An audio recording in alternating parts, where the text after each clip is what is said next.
Stop, thief! Thomas stood at Farquhar, the top station of his branch line.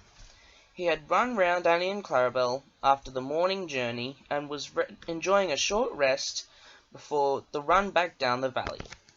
His driver and fireman stood beside his cab, talking to the guard who had brought startling news. "Did you know that the station master was burgled last night?" he was asking. Thomas's driver shook his head. "You don't say!" he exclaimed. "I didn't know he had anything worth stealing." "He's won cups for gardening," explained the fireman. "All taken, and then the scoundrels had the cheek to pinch his car to carry them away in." "Not that new one he's so proud of," said the driver. The guard nodded, and at that moment the signal rose to show that the line was clear. The driver and fireman climbed into Thomas's cab. The guard blew his whistle, waved his green flag, and got into Clarabel, and Thomas set off. By the time they were through the tunnel, the train was running nicely. Road and railway were beside each other here, with only a stream between them.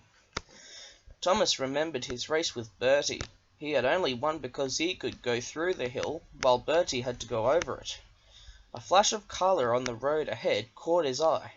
He tried to go faster to look more closely. "Steady, Thomas," said his driver. "There's plenty of time."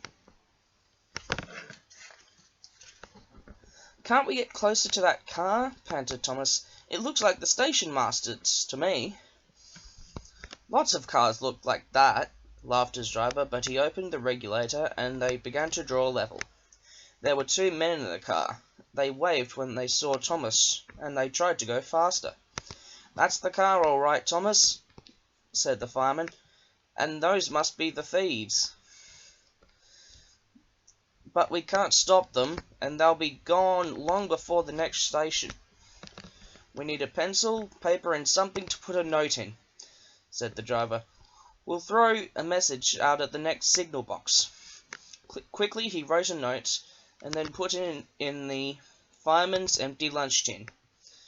Then, drawing ahead of the car, Thomas whistled to attract the signalman's attention.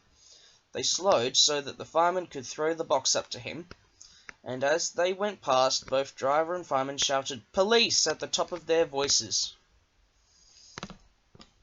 By now the stolen car had gone well ahead, and Thomas did not see it again. But the signalman telephoned police headquarters at once, and the thieves were stopped at a roadblock about 10 miles further on. That afternoon the Fat Controller travelled in Annie to Farquhar. When he got there, he and the station master climbed onto a porter's trolley. They told the passengers the whole story, and the station master thanked Thomas and his driver for their prompt action. The passengers cheered loudly, and they cheered even more when they heard that the station master's gardening cups had all been found undamaged in a sack in the boot of the car. "A long time ago," said the Fat Controller, holding up his hand for silence, "Thomas showed how valuable he is to the smooth running of my railway.